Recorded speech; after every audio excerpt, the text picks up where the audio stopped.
Hi everyone, I'm Gary Null. Nice to have you with us today. University of Southampton from the United Kingdom published an article on PLOS Medicine. It says that diet and lifestyle during pregnancy is linked to modifications in the infant's DNA. What does that mean?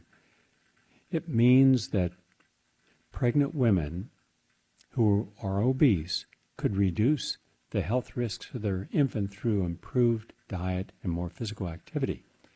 Now think of all the women who are obese or overweight when they're pregnant, not because of the pregnancy, which is normal to gain weight, but rather they were obese before getting pregnant. They're actually adversely affecting their child's DNA, making more susceptible to diseases later, including obesity. And this is a high level of glucose in the mothers with GDM have been shown that they trigger an epigenetic, E-P-I, genetic, G-E-N-I-T-I-C, one word, changes in the developing fetus. And by the way, chemical modifications to the genetic blueprint of the fetus, the function of genes activity for the negative, that results in adverse health outcomes for the child. So this is important. So all the more reason that if you're going to have a planned pregnancy, then be as healthy in your lifestyle and your emotions as possible. In fact, I've suggested repeatedly that before you're pregnant, that's an intentional pregnancy, that you and your partner go through a complete 1-year detoxification program to get the heavy metals out, normalize your blood sugar, make sure that any of the epigenetic codes that are a part of your DNA, that those frequencies are not going to be adverse to the developing fetus, because they will be, they are, going back 7 generations. And that means the psychological or behavioral detoxification is essential. I've seen the results so many times, including friends of mine that were not emotionally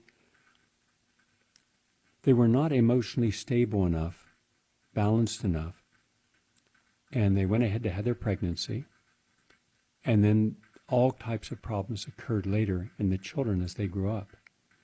And then, and only then, maybe I should have waited, I should have dealt with these problems, because any problem that you have, stress, trauma, images that are in your mind from early in life, all that is passed on to the developing fetus. Just a suggestion, take our time, be patient, do the right thing. I'm going to be doing a documentary on having a healthy pregnancy, and then that's going to extend as a series from pre-birth to age 18, because I think that we need new insights into the world we're living in today. So that's just one of the things we're going to talk about today. We have a lot more coming. But also today, I'm going to be beginning something that is new and very important. Each day I'm going to be playing a series of commentaries from individuals, plus I've created my own, to address the new or the 4th industrial revolution. You've probably not heard of this. This is coming from the World Economic Forum, and by extension, all the wonderful people, the billionaire class, the 5,000, there's not 5,000 billionaires, a little over 2,000, but the 5,000 ruling class that meet each year in Switzerland for the Davos conference. These are people that do not care what we think, how we live, or the consequences of how they made their money. You have celebrities there like Bono, and the Bill Clinton and the Barack Obamas and others, policymakers and opinion leaders. And then they come back and their policies become law. And then we are directed because they control the media. So we're going to push back and show that the 4th Industrial Revolution, which is going on now, right now as we speak, is impacting you in ways that you cannot imagine. For example, tomorrow, I'm going to have probably the smartest mind in America on the program, a school teacher who is an activist teacher. What do you hear? It's like you ask her a question, and it's like an Encyclopedia Britannica explanation. And she's saying that they're taking young kids in third grade, for example, and they're sitting around these virtual tables, desks, and this is all controlled by big tech, but it's funded by Goldman Sachs, the Wall Street firm. And they're making huge amounts of profit at your kids' expense, and yet it's being promoted across America as such a great learning experience, especially since it can be done at home. And guess who's supporting it? Many of the teachers' unions, starting 3 years ago. So I, unlike others, I have seen no proof at all that the coronavirus was planned by these individuals. I believe that they have taken advantage of the crisis to implement their protocols. So we're going to deal with it. Today, for example, you're going to hear two individuals on the program, Chris Hedges and Matt Taibbi, talking about what happened to journalistic integrity, credibility, honesty, and objectivity. It's gone, 100% dead. Well, why didn't people stand up and stop buying the New York Times or watching CNN or any of the networks, including Fox? Why not? They discuss this. Also today, there is a growing number, actually now it's in the tens of thousands of doctors and scientists who are saying everything we're being told of how to respond to COVID when it comes to lockdowns is wrong. Quarantining, wrong. So we're going to hear from two brave medical doctors. One is an MD and a doctorate in legal jurisprudence from Stanford University. She's a scholar and a frontline board-certified emergency room physician. The other is a highly respected cardiologist. So on a regular basis, we're going to give them a voice so you can hear it's not just me. I've been deconstructing the parts of this, and yet everybody acknowledges the virus is real, it's deadly, it can kill, it has killed, but it hasn't killed the way we were told. It's not going to kill everyone. In fact, the common flu kills more people under 60 each year than the coronavirus. That's not me saying, it's them. Also, in Denmark, they found that 15 million mink, all the mink in the country, and why they're raising mink, well, they're going to have to kill them all because they found that they had the coronavirus and it mutated. What's that mean? It means then that individuals have become infected from the mink. So there's animal to human transmission. Yes. And did they put a moratorium on traveling from Denmark to other countries? No. So they could start the whole pandemic all over again? Yes. But now they're promoting vaccines coming out in the next month or 2 or 3. Yes. But what if the virus mutates? Can you then end up having a vaccine and still get this new coronavirus mutated strain? Yes. So we're talking about a mess. And by the way, today, the New York Times on the front page was promoting Pfizer, the pharmaceutical company, and their new vaccine, which has 90% efficacy. Really? Says who? Says Pfizer. I see. Well, then, end of story. Nothing here. Just move on, everyone. Oh, but there is something. We actually, unlike the New York Times, we have credibility and do our homework and are actual scholars. So we'll be completely deconstructing what Pfizer has said and show you a part of Pfizer you didn't know existed, all fully documented. That's our show. We have a lot to share. And also today we'll be touching on the environment. And I'm going to read part of a German group of doctors, all top scientists, medical doctors, and I'll read their names and their credentials. And it's German doctors' letter to Chancellor Merkel, put an end to the COVID fear machine. So you see, as much as they try to deplatform people, shame people, destroy people, people are still having the courage to fight back. Good for them. So now you know that you should have a healthy diet and lifestyle to have a healthy pregnancy, to have a healthy child. Good. Now, a separate study from Harvard's Dana-Farber Cancer Institute shows that cannabis flavonoids help fight pancreatic cancer. Alec Trebek just died of pancreatic cancer. And do you remember it was about 15 years ago that I had Dr. Nicholas Gonzalez, Dr. Michael Schachter. I had about 7 different physicians on the show talking about natural approaches to pancreatic cancer, and they had very high success rate, a higher success rate with pancreatic cancer than Sloan Kettering or the other institutions that make their best effort. But no one ever tries the natural. Almost all Americans go towards the orthodox approach for all conditions. When that fails and they're given a terrible prognosis, go home and put your life in order, then they show up at a holistic clinician's office. Well, pancreatic cancer has long been one of the most challenging types of cancer to treat, and it's got a very low survival rate. Hence, it's one of the deadliest types of cancer, with a survival rate of 5 years only being 9%. In fact, it's on track to become the second leading cause of cancer death among Americans. However, a recent discovery by researchers from Dana-Farber Cancer Institute at Harvard University could change the way this disease is treated dramatically. The researchers focused on flavonoids, what we talk about all the time on the show, like eating an onion, flavonoids, an apple, flavonoids, that were synthesized from cannabis, the plant. And the flavonoids are compounds that are found in many plants, vegetables, and fruits. And this one shows significant therapeutic potential for treating pancreatic cancer.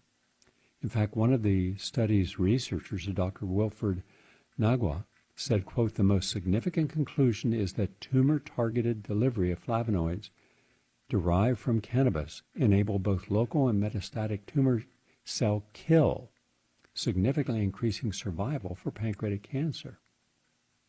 So that's terrific, and that's good news, a natural non-toxic therapy.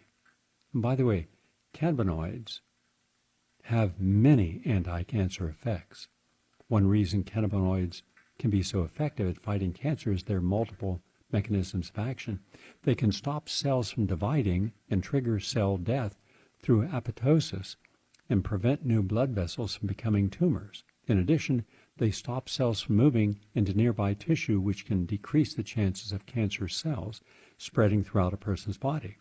They speed up autophagy, the internal waste disposal machine of cells, and just in case none of those effects do the trick, it can also reduce cancer's ability to survive chemotherapy. So this means that even if patients do choose to go traditional chemotherapy for their cancer, they may still be able to benefit from cannabis to enhance their treatment and serve as a part of their overall wellness plan. That's good news. From the University of Southampton, which is in the United Kingdom, eye health and poor nutrition, a high-fat diet, is linked to vision problems later in life. That's what the scientists are warning. So quite simply, all of those foods you see advertised that many people eat on television, high fat, that's all those cheese, the cheeses over the French fries and everything else, and all the meat and bacon and fried chicken. Those are all high fat, and that affects the ability of the retina pigment epithelial cells to adjust to changing conditions in the eye as it ages. In the long run, this disruption can result in extensive damage to the retina and loss of vision. This was published in the peer-reviewed journal Molecular Nutrition and Food Research. And, well, one last thing from the University of California at San Francisco. Climate change will give rise to more cancers. Yes. Why? Because climate change is creating wildfires and poor air quality accompanied by high rates of cancer, especially lung, skin, and gastrointestinal cancers. This is what they're saying. And there's nearly 60 studies in the peer-reviewed literature supporting this that the worse global warming, the more major cancers from environmental toxins, including ultraviolet radiation, especially those living in Australia, New Zealand, many places in South and Central America, India. So just keep that in mind, that, and this was published in the Lancet Oncology. We are 16 minutes into our program.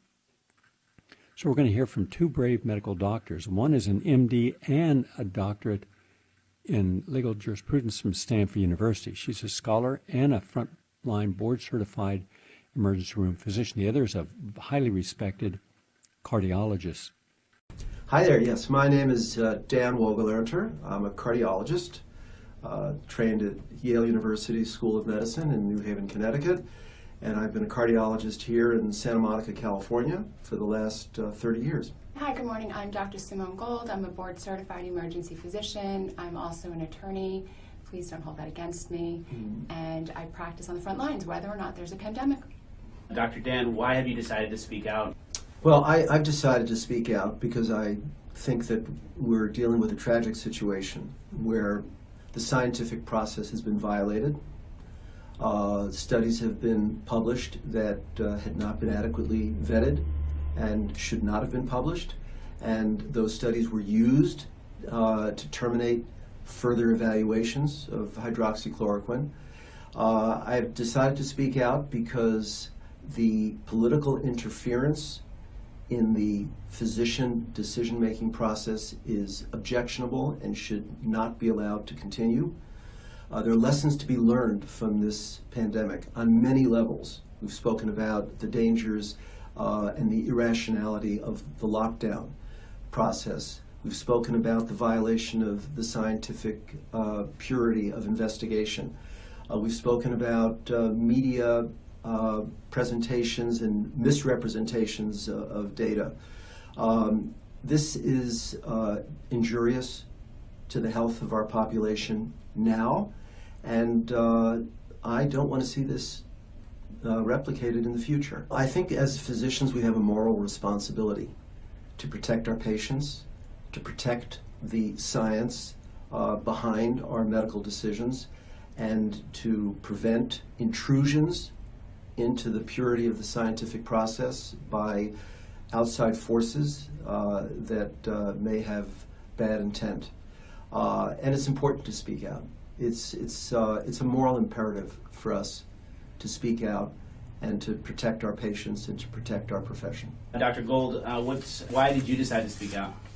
So I decided to speak out for one very specific reason. That was I was actually presented with a definite COVID positive patient, and I prescribed hydroxychloroquine and zinc because I was very up on the literature on this, and I got severely reprimanded for it. And I also had received a letter from the state board threatening all doctors, I was just one, with potential investigation into me for unprofessional conduct if I was to prescribe hydroxychloroquine. This was so shocking to me. It had never happened where the government told a physician if they had a right or not a right to prescribe an FDA-approved medication. I mean, that was just a sui generis event that took me by surprise.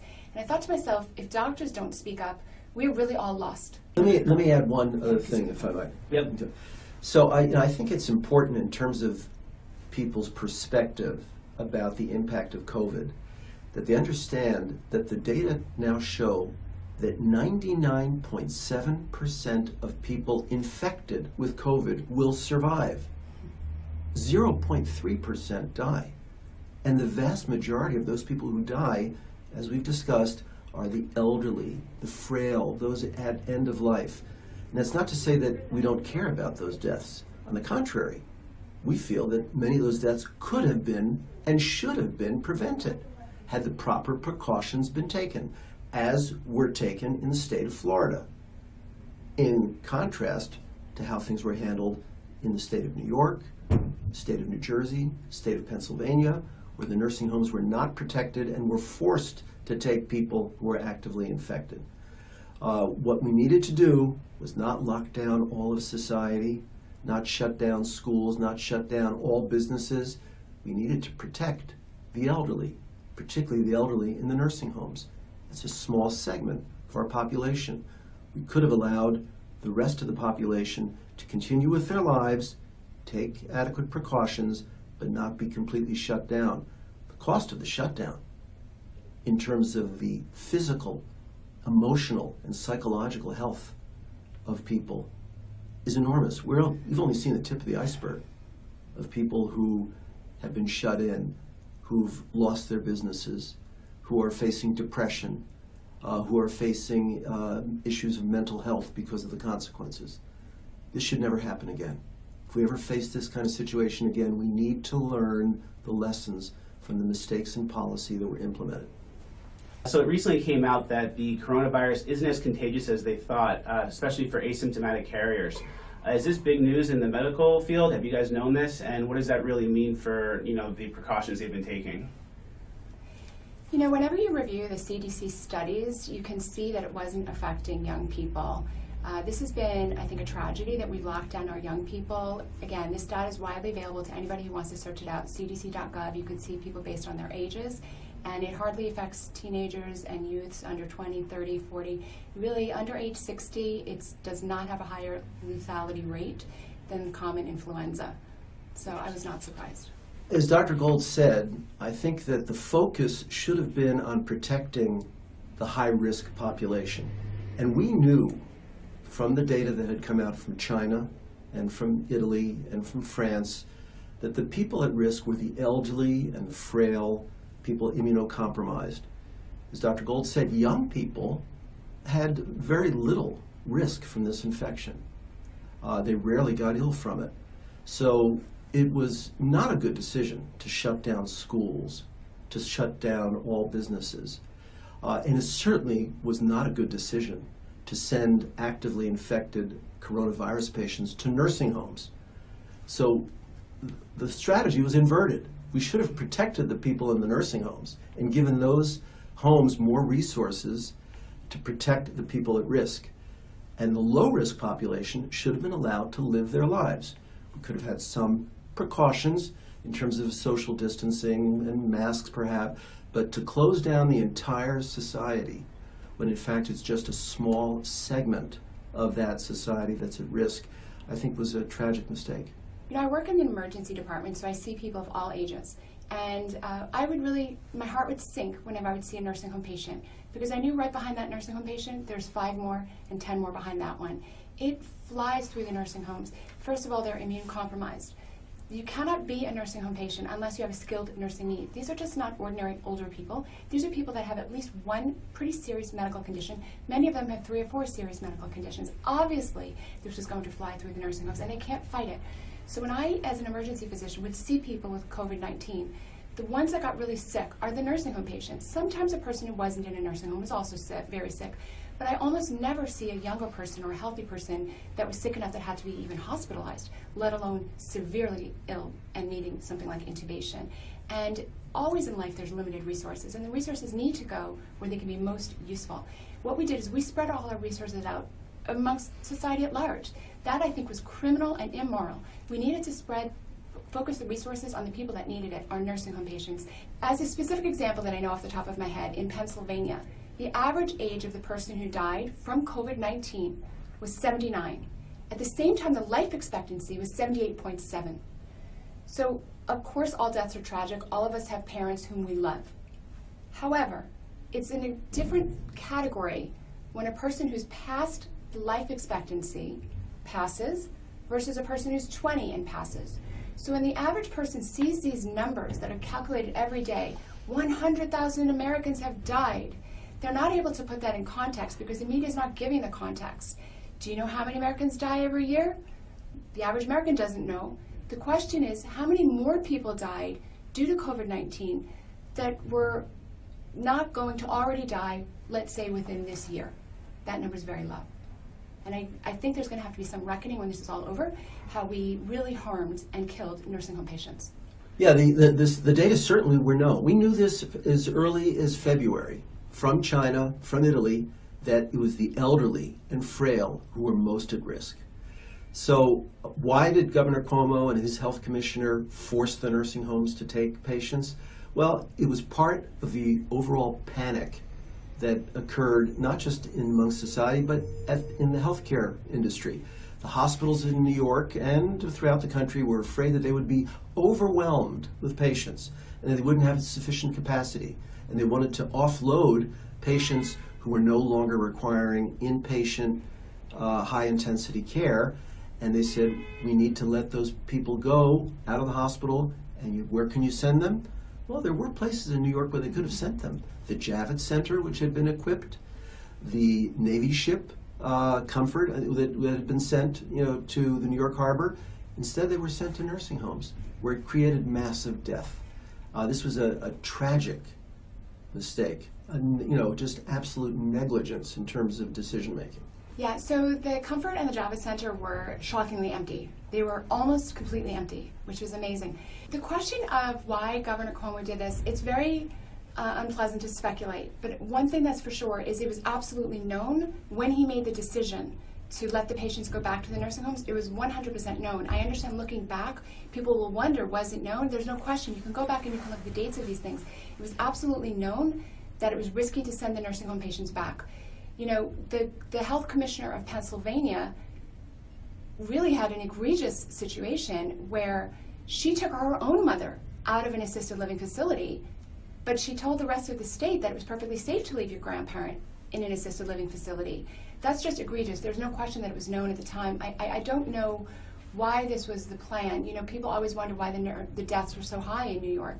There's no question that the nursing home deaths put them over the top. No question. And a fact that's often missed is that patients that got sick in the nursing home were often sent to the hospital and died. Those do not even count as COVID deaths attributable to the nursing home. That doesn't even count. So whatever the number is, it's higher. You have an interesting contrast between the state of New York and the state of Florida. In the state of New York, the nursing homes were not protected. They were not given adequate PPE, protective equipment. They were not given adequate resources, and they were forced by the governor, by the health commissioner, by the mayor of New York City to accept people who were discharged from the hospital and were still actively infected with coronavirus. And guess what happened? Just as what you would predict would have happened, you had thousands of deaths. It's estimated that as many as 40, even 50% of the deaths in New York were nursing home patients. This was preventable. The proof of it is the state of Florida, where the Governor DeSantis, said, let's protect the nursing homes. And his health commissioner said, let's work on protecting the nursing homes, not allowing visitors, checking everyone who comes in to make certain that there's no evidence of infection, giving them adequate resources, and certainly not allowing any people with active infection to go into the nursing homes. So the mortality rate in the nursing homes in Florida was small. And Florida, as most people know, has a large percentage of elderly people, not just in nursing homes, but throughout the society, and all the snowbirds who come down from, the Northeast.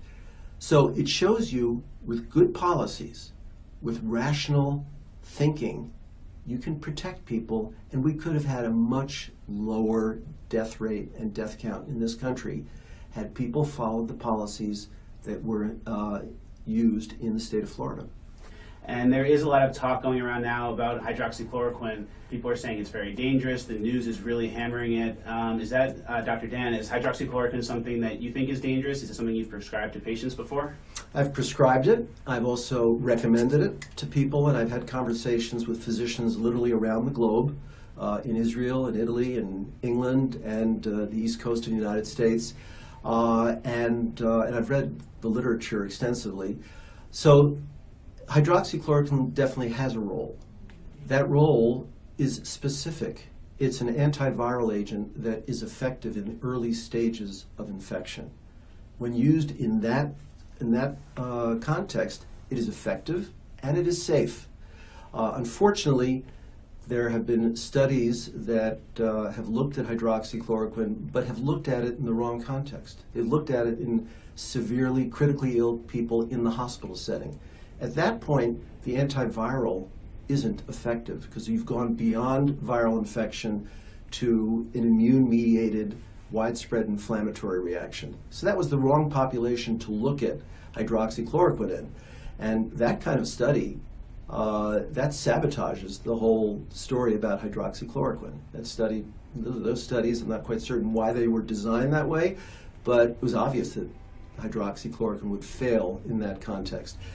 The hydroxychloroquine has been reported to have heart toxicity, and as a cardiologist, I'm intimately aware of this literature and I'm familiar with hydroxychloroquine. And the study that was most specific in looking at the cardiac issues, specifically with rhythm abnormalities, was a study done in the East Coast in the New York area where they looked at 200 patients and carefully monitored their EKGs and looked for arrhythmias, and they found no serious arrhythmias in any of those patients. Some of the reports about danger to the heart and dangerous effects of hydroxychloroquine are based on misinterpretation of data or on faulty data. Interesting.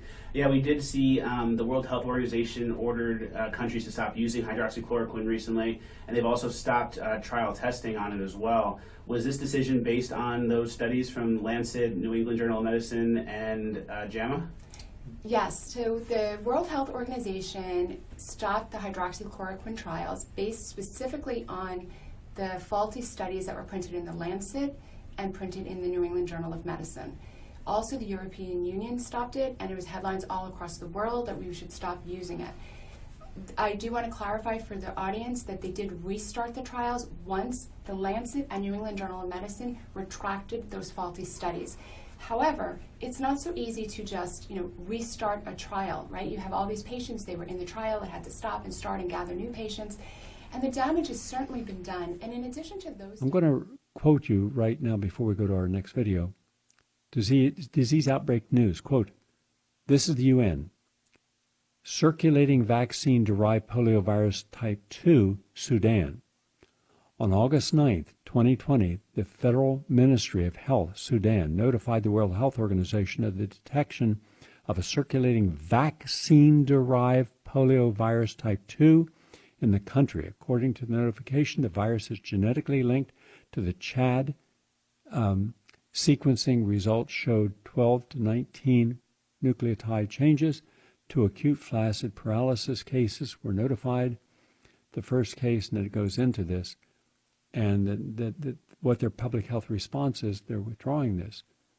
And the World Health Association assesses the risk of further international spread of this particular vaccine, polio vaccine, human-made vaccine, not the wild virus, across Central Africa and the Horn of Africa to be high. Did you hear that? The World Health Organization said the risk of further international spread of this polio vaccine across Central Africa and the Horn of Africa is high. With large-scale population movements in other areas of Central Africa and the Horn of Africa, the more thorough region-wide risk assessment is being conducted by the polio program. So you were told that all these vaccines were safe and effective. Well, obviously not in Africa and other places. Just want to share that. And also, I've been telling you that they're misleading the public. Now, they're either as dumb as bricks or they're doing it intentionally, because you're seeing 100,000 people per day, we are led to believe, coming down with COVID virus, and hence disease, a vector, spreading it, and dying, or could die. That is not true. What they're doing is they're testing millions of people in the United States and around the world. And the more people you test with a fraudulent PCR study test that has a high degree of false negative and positive, you're going to get more people. And also, you could have an old, dead virus particle in your body. The doctor will get back the record that you're positive. Nothing more. Not that you're a healthy individual and this was a cold you had 2 years ago. So there's a difference between a person that tests positive, which is an accurate way of stating it, versus another case. because the moment you say a case, you're not just saying a person tests positive for the antibody, but a person that has the virus and it's active in their body. This is how they're continuing to play you. And I have a lot of official statements from doctors on this. Tomorrow, Dr. Ronald Brown, Cambridge University, will be talking about, quote, public health lessons learned from biases in coronavirus mortality overestimation. Huge overestimation. So we're bringing you the facts as quickly as we get them. We're going to go now directly into a discussion between Chris Hedges having an interview with Matt Taibbi, and there's about 6 well-known journalists. John Pilger, one of the best in the world. Abby Martin, outstanding journalist. Max Blumenthal, and then you have Being Censored, and of course you have Matt and Glenn Greenwald and Chris Hedges. You're talking about under 10 people that will not bend and will not compromise when it comes to finding the facts, whatever they are, and sharing them with you. There's no political, ideological, financial agenda, and they won't bend to public support. And who's attacking them? Well, it was the liberal community and some within the conservative community. But now that Biden will be the president, and by the way, let the evidence be presented, whatever it is, and then let the courts decide if there was any shenanigans in the voting process. You hear all kinds of claims on the internet. Let's just let it work through. And by the way, did I miss something? Weren't many of us supporting the 37 days that this highly contentious legal battle with 2 efforts at the Supreme Court went on when Al Gore was fighting with George Bush? 37 days it took in challenging the accuracy and legitimacy of the vote. So let's let this work out and then let the evidence be what it is. But now you've got a whole campaign that's going on to silence all critics. Even if you're at the heart of that group of people, if you're the one journalist that stands up and says what we're doing is not right, we've cherry-picked the information, and we've misled the public, can't we tell the truth? And there's going to be there's the door, goodbye. The truth is not being told. Now, let's hear it directly from Chris Hedges. I do believe, I have maybe a naive hope that some canny entrepreneur will realize that there's a screaming need out there for a new kind of media product. I hear it every day from people sending emails that I just wish there was a place I could go to find out just what happened, stripped of all the editorializing. All right, like people want the old school, boring, when, why, where, how, third person, dead voice that we used to get in all these, in all the newspapers, and they're not getting that anymore because everything is highly charged and highly politicized and tailored for a political audience. Twitter and Facebook blocked access to a New York Post story about a cache of emails reportedly belonging to Democratic nominee Joe Biden's son Hunter, with Twitter locking the New York Post out of its own account for over a week. This overt censorship is emblematic of the widening and dangerous partisan divide within the U.S. media. News and facts are no longer true or false. They are divided into information that hurts or promotes one political faction over another, while outlets such as Fox News have always existed as an arm of the Republican Party. This partisanship has now infected nearly all news organizations, including publications such as the New York Times and the Washington Post, along with the major tech platforms that disseminate news. The division of the press into warring factions shreds journalistic credibility, creating a world where facts do not matter and where a public is encouraged to believe whatever it wants to believe. Joining me to discuss the rapidly disintegrating media landscape and its consequences is the journalist and author Matt Taibbi. So Matt, you've, I think, written as well on this as anyone in the country, and I want to go all the way back to 2016 because it's not a new concern for you. But let's begin with 2016, which was awful, but now it's worse. Can you talk about the progression? Sure. I mean, I think what happened in 2016, and it's kind of been a story that's assumed biblical importance for people in the news media. We had this episode where a cache of emails that had come from the Democratic National Committee and from figures like Tony Podesta came to be in the public sphere through groups like WikiLeaks. And this material was true. It wasn't fake. It wasn't what we would traditionally call disinformation or misinformation, but it was reported on in a small way, but later blamed for helping elect Donald Trump. And as a result, a kind of a coalition of news media, tech platforms, and politicians has since demanded that the next time a situation like this takes place, we have to make sure that nobody reports material like that. And so we're now in an analogous situation, a semi-analogous situation, where there's been an explosive report about some emails allegedly belonging to the nominee's son, Hunter Biden. And there's been suppression, and the news agencies have essentially decided we're not going to do what we did in 2016. We're going to shut this off completely. But this wasn't just Biden. They will run with stuff like the Steele dossier that it has no, obviously can't be fact-checked. They will trumpet that because it hurts Trump. And I'm not talking about partisan news outlets like MSNBC, which is just an arm of the Democratic Party. I'm talking about these old traditional media outlets like the New York Times, the kind of language that they'll use. One, they'll marginalize any kind of news, even in this case of the Hunter Biden's laptop. The Bidens, no one has denied its authenticity. And yet the way they write about it will be to discredit it as black propaganda. I mean, so what's happened within, I think there's kind of a sea change within that traditional media, which I come out of, just a whole new ethic. I mean, I find days when I read the New York Times, it's unrecognizable in terms of how it writes, the language it uses, what it's willing to say.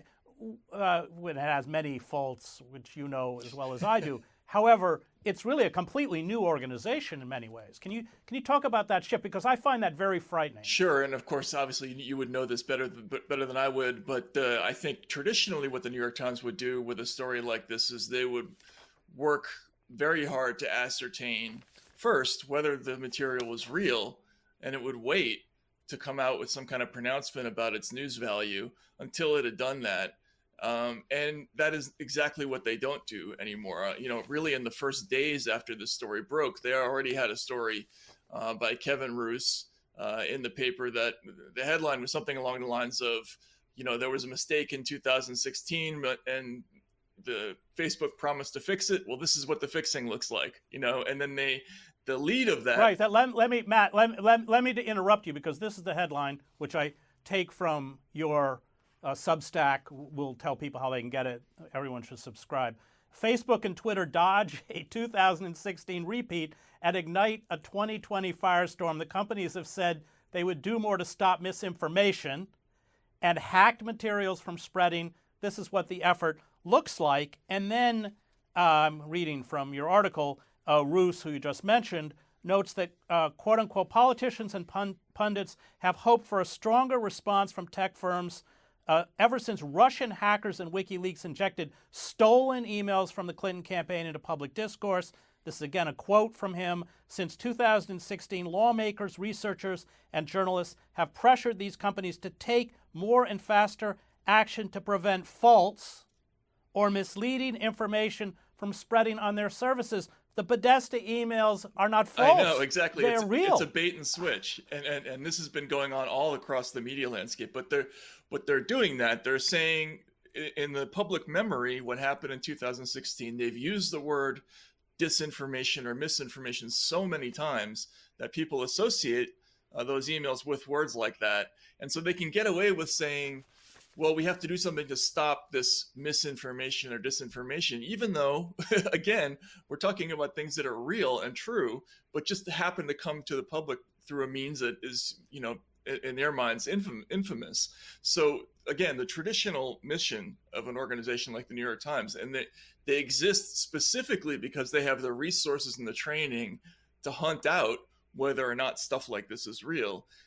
They're just skipping straight past that and going to the editorial pronouncement about how this is the kind of material that should be suppressed, and this is what suppression looks like, and good for them. And that's the angle that they're taking right now, which is really extraordinary. It's an amazing change. Yeah, no, it is. It is seismic. So, Matt, I want to ask you about this podcast because I don't think it's unrelated. Caliphate, where it's a 5-part series. They interview, it turns out that he's an imposter. You call it correctly stuff of snuff films. He's talking about stabbing. He claims to have been an Al-Qaeda murderer, and putting people up on crosses and putting daggers in their hearts. It's quite amazing, again, coming out of the culture of the times. It's completely false. It's rabidly salacious. The worst part of tabloid trash television. But I think that that's a piece of what's happening here. Can you talk about that, especially back up a little bit for people who aren't familiar with what happened? Sure, yeah. So they had I think it was a 6-part podcast series, and it was the lead reporter was a pretty celebrated figure in the organization. It's Rukmina Callimachi is, I think, her name, right? And she's been a 4-time finalist for the Pulitzer. And they interviewed this character who's a Canadian-born or a Canadian citizen who's a Muslim, who claimed to have gone over to Syria to become a soldier for ISIS. And in the process, he accumulated all these tales of committing horrific acts of violence. And the podcast was essentially based around these graphic descriptions of what he had done while he was in Syria and in other parts of the Middle East. And then he was arrested by Canadian authorities for perpetrating a hoax under a law that I guess that we don't have an analogous law here in the States. But when the Times was presented with this news that their main source in this very acclaimed, significantly trafficked podcast had turned out to be an imposter, their immediate reaction was to deflect and say, actually, one of the purposes of the podcast was to determine whether or not he was telling the truth, which is completely untrue. As Eric Wemple of the Washington Post put it, who incidentally who's been one of the few media critics who's actually done real work on this kind of stuff lately. They spent the entire podcast really bolstering the credibility of this source and not calling it into question at all. And incidentally, what would be the worth of a podcast like that if there was any question at all about whether or not it was true? It would be a complete waste of time to do the story. So they undermine themselves rather than do what I think a traditional news organization would do, which is to say, okay, we might have a problem here. We're going to look into it. If necessary, we'll bring in, an outside auditor to see what went wrong, and we'll come out with all the results of our investigation later. And in the meantime, we apologize. That's exactly what they didn't do anymore. They've learned that audiences now forgive this kind of thing, and if you just pretend that it didn't happen, you can move along and just go to the next thing. And that's now kind of more the modus operandi, which of course wasn't what it was when you worked there, and I think when a lot of other people entered the Times, back in the day. Well, they will forgive it only if it bolsters the dominant narrative. Right, exactly. Yes. If it doesn't bolster they won't forgive it. Right. That's why that's why they've pushed you to the margins of the media landscape. Right, and you too, obviously. Yes. Yeah. So on the one hand, you have the Podesta emails, the Biden, which is real, being denounced as fake, and you have a complete hoax defended, let's call it what it is, fake news. It's sensationalist garbage. as being perpetrated by the Times. I just want to read, I thought it was a really great paragraph you wrote. You said, now the business, you're talking about journalism, has reversed course, acting like a gang of college freshmen who've just read Beyond Good and Evil for the first time. Objectivity is dead. There's no truth. Everything is permitted. The cardinalate has gone from pompous overconfidence in its factual rectitude to a bizarre postmodernist pose where nothing matters. Man in truth is whatever we can get away with saying. I mean, it's funny, but it's not. That is really what we're documenting here. What do you think the pressures were? Is it commercial? I think to an extent it must be commercial. The Times has bled advertising. It's stumbling into a new media environment that it's not familiar with. What do you think is causing this? Or maybe it's just moral posturing. I don't know. I mean, I think it's a combination of all of those things. Clearly, the commercial aspect of it plays a strong role because, just to take an example of that Caliphate podcast, here you've got somebody giving a firsthand account of crucifying a human being, and that's what you got to do to stay in to trend on Twitter for like 8 seconds now. You need to come up with stuff like that just to keep getting a requisite number of clicks, just to not lose audience. You need to come up with sensational material because everybody's hyping things left and right. So there's enormous pressure now to stretch the envelope of sensationalism in ways that probably didn't exist when I first went into the business, or you did. But that's only part of the picture. The other part of the picture is there's been this segmentation of audience where the Pew Center did a study this summer where they asked people, what their political affiliations were. If your primary news source was Fox, 93% of those people were Republicans. If your primary news source was MSNBC, 95% of those people were Democrats. With the New York Times, it was 91% of those people are Democrats. NPR, 87%. So all of these news outlets are talking to one audience exclusively. And so they've learned that if they screw up and they make a mistake about the other audience, it's not going to matter. So I think whether consciously or unconsciously, it's sped up their fact-checking process or made it looser because they know it doesn't really matter. If we make a mistake about this, it's not going to come bounce back at us. If we predict that something's going to happen, And he is correct.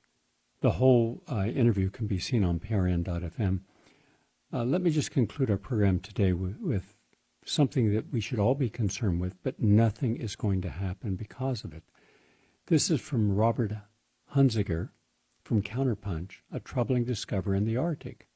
A notable satellite telephonic call to colleagues in late October from Swedish scientist Gustafsson of Stockholm University briefly described the haunting discovery. On board the research ship, a massive scientific research vessel equipped with 17 onboard laboratories and library far off the coast of Russia, the doctor reported, quote, "This East Siberian slope methane hydrate system has been perturbed and the process will be ongoing." And then they saw this giant, what they're calling a sleeping giant, that has enough carbon firepower to adversely impact the world's climate system. And the expedition discovered methane, which is CH4, that had been securely frozen in shallow subsea permafrost waters forever and ever, and now is stirring, colloquially, meaning the monster of the North is awakened. That's according to their own headline. Now, have you heard about this? And have you heard of how much more powerful methane is over carbon dioxide as global warming?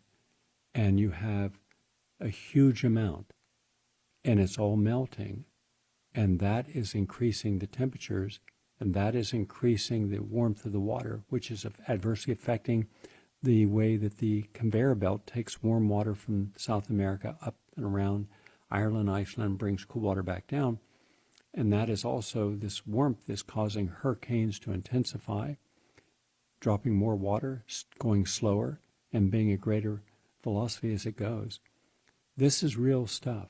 This is what's impacting us right now, and not a single thing is going to be done, not today, and probably not in your lifetime, by anyone in politics. That's the way the system works. And you won't know the truth because of what they were just saying. You can lie about GMOs, you can lie about 5G, you can lie about vaccine safety and efficacy, you can lie about the coronavirus and its lethality to the average person or young people. You can lie about the importance of lockdowns. You can lie about everything. But at the end of the day, reality is still there to meet us. Thank you all for listening and have a nice day.